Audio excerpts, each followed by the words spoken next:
Magandang gabi po. Welcome sa ating pong programang Patnubay sa Kalusugan. Ako po si Ma'am Rose. Ngayon po ay entertain natin si Norma Namiro. Siya po ay merong katanungan. Good evening po, Dr. Rose. Meron po kasing umuugong sa tenga ko at masakit din po balikat ko. Nagpa-check up po ako sa ENT. May acidic daw po ako. Wala naman daw butas ang tenga ko. Meron daw sipon kaya pumunta sa tenga ko. May sinusitis din po kasi ako. Okay lang po ba yung Super B complex at saka vitamin C? Salamat po. Mag-subscribe po kayo sa aking YouTube channel, Rose Alfonso, yan ang aking YouTube channel, para maging malawak ang kaalaman nyo dito sa kasagutan ko sa tanong ko ni ito pong si Norma. Ganun din po sa aking Facebook page, official page, FB page, ay Patnubay sa Kalusugan. Meron din po akong Reels at saka TikTok. Pwede nyo po bang pakiclick yung follow, like, and share para yung program natin ay lumaganap. Ang vitamin C at saka Super B complex, importanteng nutrients ito, maraming health benefits ito. Napakahalaga ang vitamin C sa production ng collagen. Ito ay isang uri ng protein na pampatibay ng balat, pampatibay ng ugat, pampatibay ng buto. At pampalakas po ng immune system natin ng vitamin C, tumataas ang production ng white blood cells na napakahalaga sa panglaban sa infeksyon. Prevention din dito sa brain damage kasi pinoprotektahan po ng vitamin C yung brain damage, sanhi ng stroke at Alzheimer disease. Ang Super B complex, ito yung 8B vitamins, they work together to convert food into energy para mag-reproduce at mag-create niyang new cells. Napakahalaga nito sa growth and repair and replacement ng damaged cell. At nakakatulong po ang vitamin C, Super B complex, ma-reduce ang panganib sa heart attack, sa stroke, heart disease, cancer, and diabetes. It improve your mood and cognitive function tulad ng memory and concentration. Nare-reduce ang stress level, ito po yung energy booster, at nakaka-reduce ito ng fatigue. Maganda po na inumin nyo po itong ating pong, itong ating Super B complex in the morning. Wala pa pong laman ng tiyan, ito ay inumin nyo na po ito at malaking may tutulong nito sa kalusugan po natin. Basta i-take mo to 30 minutes bago po kayo mag-almusal. Ito pong condition mo, sabi ng doktor, may acid ka sa tiyan, yung tinatawag nating acid reflux. Yung acid reflux, ito po yung acid sa tiyan mo, umaakyat pataas, papunta sa esophagus mo. Yun ang tinatawag nating reflux na, yung nagfo-flow back up sa tubo, yung kumukonekta sa bibig at dito sa ating tiyan. Naiirita po yung lining ng ating esophagus, nagiging sanhito ng heartburn. Kaya pagka may acid reflux ka, yung pag-ugong ng tenga, ang tawag dito po ay tinnitus, ito'y sanhi ng acid reflux. Kasi ang acid reflux, dahil nga yung acid from the stomach umakyat sa iyong esophagus, at pwedeng mag-cause ng irritation sa throat. Kasi di ba nga yung acid reflux, yung acid mula sa tiyan, umaakyat yan sa lalamunan mo. Ngayon, dito sa lalamunan, nakakonekta yung tubo, yung Eustachian tube. Itong Eustachian tube na to, konektado yung middle ear mo sa likod ng throat mo. Kaya, pagka nairita yan ng acid, namamaga at swollen, nagkakaroon po ng pag-build up ng tubig dun sa middle ear, nag-cause ito ng pag-ugong ng tenga. Yung acid reflux din po, nagkakaroon ng tension sa leeg at balikat. Kaya yung muscle tension, nako-compress, naiipit po yung nerve dito sa ating balikat. Kaya ito po yung nagkukos ng pag-ugong ng tenga at sakit ng balikat. Yung acid reflux ay naiirita po yung trigeminal nerve. Yung trigeminal nerve na to, ito yung malaking nerve, ito'y galing sa muka papunta sa sa utak natin, from the face to the brain. Pag yung nerve na yan nairita, nagkakaroon ka ng pag-ugong ng tenga, sakit ng balikat. Kaya nga po yung acid reflux, marami po siyang koneksyon. Meron po tayong supplement na lecithin, ito'y brain food, pampababa din ito ng cholesterol. Tumutulong ito sa ating memory and learning at ito rin po ay involved ito sa protection sa brain damage. It improve your attention and concentration, pang-prevent ng Alzheimer disease, no? At saka dementia, ang lecithin natin. Yung calcium magnesium naman, pampatibay ng ating buto para sa muscle contraction and relaxation, prevent cramps. Magtake ka ng calcium magnesium, ito rin po tumutulong para ma-relax yung katawan at isip at tumutulong sa production ng melatonin, hormone to promote sleep. Kaya yung calcium magnesium nare-relax yung katawan at isip, kaya madali kang makatulog. Ang treatment po sa acid reflux at pag-ugong ng tenga at saka yung sakit ng balikat, meron tayong lifestyle changes tulad ng konti lang kakainin mo, at iwasan mo yung mga pagkain na nakaka-trigger po ng acid reflux, no? Huwag kang hihiga pagkakain. Mayroong mga over-the-counter o prescription medication para ma-reduce yung stomach acid production. Ito reseta ng doktor. Ang exact reason bakit yung acid reflux nagkukos ng pag-ugong ng tenga ay hindi pa to fully understood, pero yung acid sa tiyan naiirita yung tubo na ito'y small passage na kakonekta yung middle ear sa likod ng iyong ilong at lalamunan. Itong irritation na to, nagkukos ng inflammation and swelling ng eustachian tube, kaya napipigil yung sound transmission, it leads to ear ringing. Kaya pag nakakaranas ka ng pag-ugo ng tenga, ito'y sanhi ng acid reflux. Kaya nga po importante na magpa-check up ka sa doktor, bigyan ka ng treatment plan. Ang early diagnosis sa treatment, napiprevent yung further damage sa tenga at sa pandinig mo. Yung sakit ng balikat na may kaugnayan sa acid reflux, ito po'y nagkukos ng pain at saka discomfort sa ating shoulder area. Ito daw po'y dahil sa irritation ng esophagus dahil sa stomach acid, nagiging dahilan ng inflammation and pain sa muscle at tissue sa palibot ng ating balikat, sa kasukasuan ng ating balikat. Kaya nga po, ang dapat mong gawin, mag-take kayo ng over-the-counter na antacid para ma-neutralize po yung stomach acid at ma-reduce yung simptoma ng acid reflux tulad po ng TUMS, Rolaids at Pepto-Bismol.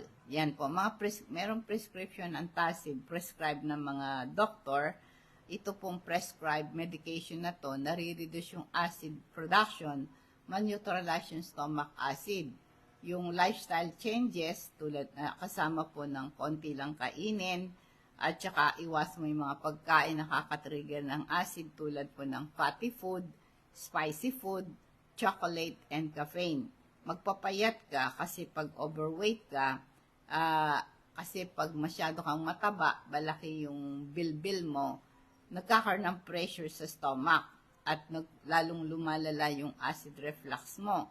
Pag matutulog ka, itaas mo yung ulo mo, ito po yung pwede kang gumamit ng wedge pillow o kaya yung pinakapaan ng bed, lagyan mo siya ng blocks, no?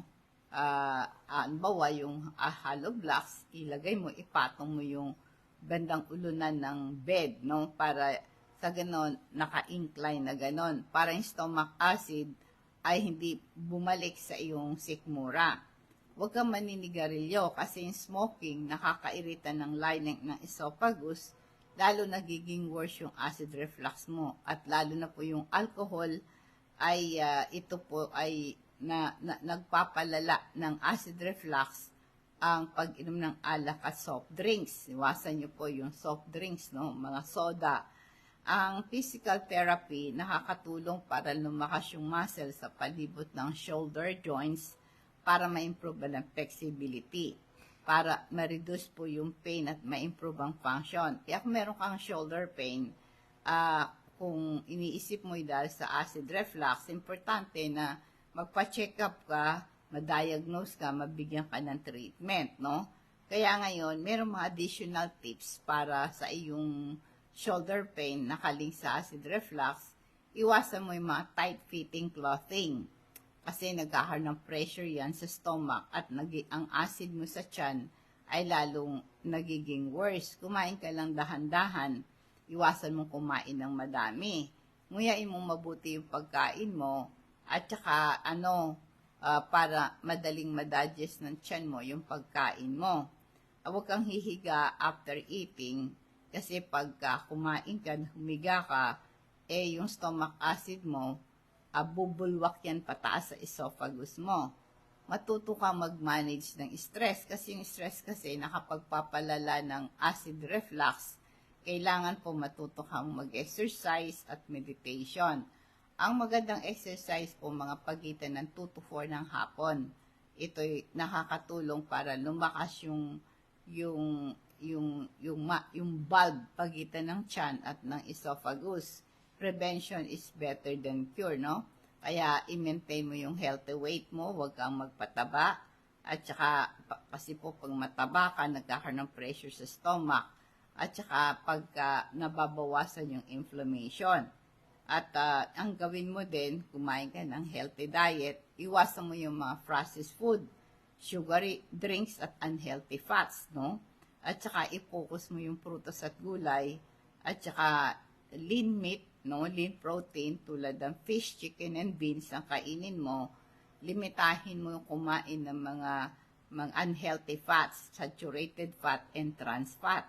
Magkaroon ka ng regular exercise, 30 minutes every day. Ito yung makakatulong para sa yung acid reflux. Pagka na-correct yung acid reflux mo, makokorek din yung ear ringing mo tsaka shoulder pain mo, di ba? Kaya nga, inuulit ko, iwasan mo yung fatty, greasy food kasi napapabagal yung digestion, nag-i-increase ang panib sa acid reflux. Mga caffeinated drinks, iwasan mo to, ay lalong nakapagpapalala ng GERD mo, no? Mga caffeinated, alcohol, iwasan mo yan. Iwasan mo rin yung salty diet. Yung high salt diet, nagko-contribute yan sa fluid retention, nagiging worse yung pag-ugong ng tenga mo. Iwasan mo yung mga artificial sweetener tulad ng aspartame at saka po yung malahat ng yung mga tsokolate, anything sweet, yung ice cream, ganon. Iwasan mo din yung MSG. Ito yung mga pampalasa. Nakakatrigger ito ng pag-ugong ng tenga. At may mga pagkain nakakatrigger ng shoulder pain, itong processed food, unhealthy fat, sodium, nagko-contribute sa inflammation ng pain ng balikat mo. Ang sugar lalo, nagko-cause ng inflammation, nagiging worse yung shoulder pain mo. Kaya, inuulit ko, iwasan mo yung artificial sweetener, preservative, nakakatrigger ito ng inflammation and pain sa iyong balikat, no? Para ma-prevent yung acid reflux, ear ringing, and shoulder pain. Damihan mo yung prutas at gulay mo. At kailangan din po, umiinom kayo lagi ng tubig. Iwasan nyo po yung masisebong pagkain, no? Kailangan po, ang sabi, magkaroon ka ng healthy diet. Importante yan para sa kalusugan mo. Inom ka ng maraming tubig kasi pinapanatili ng tubig yung digestive system mo na healthy at ma-reduce ang panganib sa acid reflux, no? Kaya ito pong shoulder pain, pag-ugong ng tenga mo, kailangan po nito matuto kang mag-manage ng stress mo, magkaroon ka ng regular exercise para ma-improve ang overall health mo and well-being. Yan po yung mga dapat gawin. Basta, bago ka humiga, maghintay ka muna ng 3 hours bago ka humiga. Kasi pag humiga ka, ito po'y lalala, no? Ito po ang ating pong crystal oil, itry nyo po na gamitin. Ipahid mo yan sa sikmura mo, mula sa sikmura, massage mong pababa, nare-release yung pain, inflammation, at mga shoulder pain nawawala. Para ma-improve ang sleep quality mo, ma-relieve yung headache mo, nakiklear yung congestion, nag-improve ang respiratory health mo. Ito yung natural remedy sa shoulder pain. Pag napaso o nauntog ka, pa hindi ka mabukulan, pahiram mo ng crystal oil. Baradong ilong, pahid mo, massage ng throat mo, wala yung kate, nakaka-relieve ito ng kabag, gas pain, bloating, stomach cramps. Nare-relieve yung pagduduwal at pagsusuka mo. Hindi ka kakagatin ng lamok pag pinahid mo yan sa balat mo. Yung activated charcoal naman po natin, ito'y merong medicinal properties, nagpiprevent ng hangover. Ito rin po ay very effective po ito sa pag-reduce ng diarrhea, nakaka-relieve ng kabag, at nag-absorb ng gas at toxin sa bituka, nare-reduce yung bad breath, nag-absorb siya man ng bacteria na nagkukos ng bad breath, no? Yan po yung mga available na produkto natin sa Patnubay. Kung gusto niyo pong magpa-deliver nitong mga product natin na to, i-chat nyo lang ako sa aking Facebook page, Patnubay sa Kalusugan. Sabihin lang yung pangalan, address, at cellphone number ninyo. Padi-deliver po natin sa LBC. Ano po ito? COD. Cash on delivery. I-charge po sa inyo ang shipping fee. No? Nulit ko po. Yan po yung mga, basta lahat ng mga product natin na sinabi ko, i-chat nyo lang ako. Mahalaga po na ipaalam, kumonsulta kayo sa doktor para mabigyan din kayo ng tamang pag-aaral at pansin sa inyong kalagayan. Ang mga doktor, silang pinakamahusay magbibigay ng tamang impormasyon, paggagamot sa particular nyong kalagayan. Available po. Kaya inulit ko po, kung kayo po'y merong mga bara sa puso, meron tayong anti-inflammatory properties ng omega-3, maganda yan sa arthritis, sa asthma, sa allergy, at ito rin po ay pangalis ng bara sa puso, prevent heart attack and stroke, yung omega-3 fatty acid. Ulit ko po para ma-improve ang cholesterol triglycerides nyo, mag-take po kayo ng omega-3 fatty acid. Ito po mga product natin na aking pong pinopromote, pwede kayo magpa-deliver. Ito po ay cash on delivery. I-charge lang po sa inyo ang shipping fee. Dadak po tayo sa ating food forecast bilang pagwawakas, Hebreo chapter 7 verse 25. Dahil dito, lubusan niyang maililigtas ang lahat ng lumalapit sa Diyos sa pamamagitan niya, sapagkat siya'y nabubuhay magpakailanman upang mamamagitan. Alam nyo, sa pamamagitan po ng panalangin, itong pinakamadaling paraan ng paghingi ng tulong sa Diyos. Ang Panginoon ay nagbibigay sa atin ng intercessory prayer. Kaya po tayo, pag tayo po may mga kaibigan, para pakita mo nagmamalasakit ka, huwag mong kalimutan, hindi lang sarili mo ang pinapanalangin mo sa Diyos. Maglista ka ng mga pangalan, ng mga friends mo, ng mga may sakit, may problema, ilapit mo sila sa Panginoon, mga anak ninyo, mga apo ninyo, malayo sa inyo, mga kapatid ninyo, magre-respond po ang Diyos. Na importante po na mag-pray tayo sa bawat isa. Kaya ito po yung prayer of intercession.